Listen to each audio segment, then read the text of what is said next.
बाबर क्यों आया था भारत, एक पुरानी दास्तान। बाबर का बचपन और उसका सपना।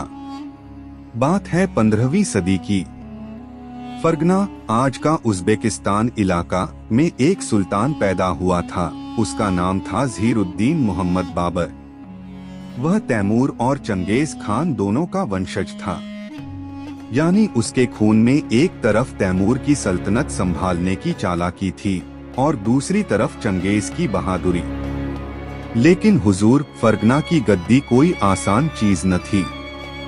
बाबर महज 11 साल का ही था जब उसे अपने बाप की जगह सुल्तान बना दिया गया।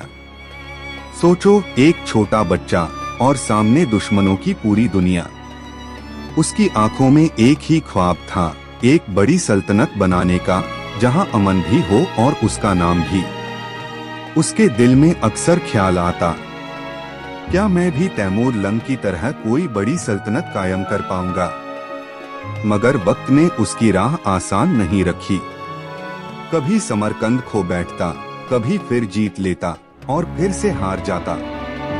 उसकी जिंदगी लगातार संघर्ष का मैदान बनी रही। भारत की ओर निगाहें। भारत की कहानी भी उस जमाने में दिलचस्प थी। दिल्ली में लोदी वंश का बादशाह इब्राहिम लोदी बैठा था, लेकिन उसकी हुकूमत में दरारें थीं। अमीर उमराव उससे नाखुश रहते थे और कई बार बगावत कर बैठते। बाबर को अपने जासूसों से ये खबरें मिलती रहती। वो अक्सर सोचता, हिंदुस्तान एक अमीर मुल्क है, वहां की धरती सोने जैसी उपजाऊ है, वहां की दौलत से मैं अपनी सल्तनत मजबूत कर सकता हूं। उसने कई बार हिंदुस्तान की सरहदों पर चढ़ाई की, लेकिन पूरी तरह कब्जा नहीं कर पाया। फिर एक दिन पंजाब के कुछ राजाओं ने, जो इब्राहिम लोदी से तंग आ चुके थे, बाबर को खत लिखकर बुलाया। ऐ बाबर, तू हिंदुस्तान आ। इब्राहिम लोदी की ताकत हमें कुचल रही है। अगर तू हमें बचा ले तो हम तेरे साथ हो जाएंगे। यहीं से बाबर के दिल में भारत आने की ठानी हुई ख्वाहिश तेज हो गई। पानीपत की जंग 1526 ई। हुजूर, यह वो जंग थी जिसने भारत की तकदीर बदल दी। बाबर अपनी छोटी सी फौज लेकर पंजाब से होते हुए दिल्ली की ओर बढ़ा। उसके पास तकरीबन 12,000 सिपाही थे, जबकि इब्राहिम लोदी के पास 1 लाख से ज्यादा फौज और सैकड़ों हाथी थे। लोग कहते, बाबर पागल है, इतनी छोटी फौज लेकर इतना बड़ा बादशाह कैसे हराएगा। लेकिन बाबर के पास एक राज था, उसकी जंग की चालाकी। उसने तुर्की तोपों का इस्तेमाल किया, जो उस दौर में हिंदुस्तान वालों के लिए बिल्कुल नई चीज थी।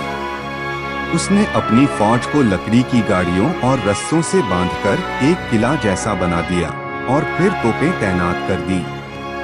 21 अप्रैल 1526 को पानीपत का मैदान खून से लाल हो गया। तोपों की गरज, तीरों की बारिश और हाथियों की दहाड़ सब मिलकर एक अजीब मंजर बना रहे थे। लोग कहते हैं, इब्राहिम लोदी बहादुरी से लड़ा, लेकिन बाबर की चालाकी और उसकी तोपों के आगे हार गया। वो जंग के मैदान में ही मारा गया। यहीं से बाबर ने मुगल सल्तनत की नींव रखी। बाबर का दिल और उसकी सोच। बाबर सिर्फ तलवार का आदमी नहीं था, वो शायर भी था। फारसी और तुर्की में अशार कहता था। उसने बाबरनामा नाम की किताब लिखी, जिसमें उसने अपने दिल के जज्बात लिखे।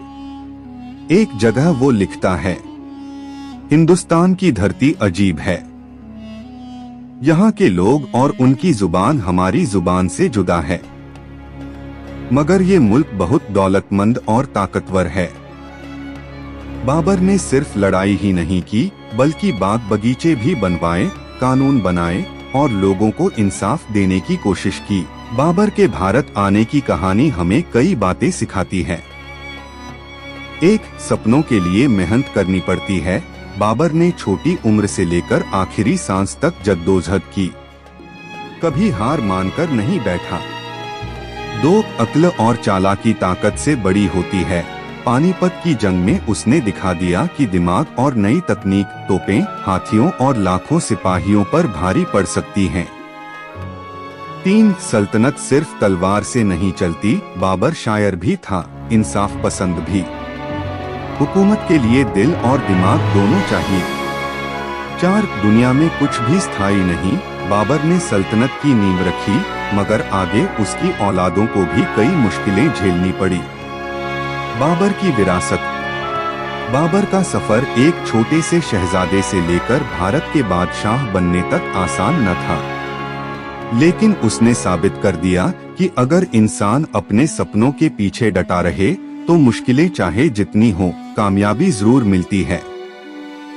बाबर ने सिर्फ एक सल्तनत नहीं छोड़ी, बल्कि एक नजरिया छोड़ा। जंग सिर्फ फौज की गिनती से नहीं जीती जाती, बल्कि दिमाग और इरादे से जीती जाती है।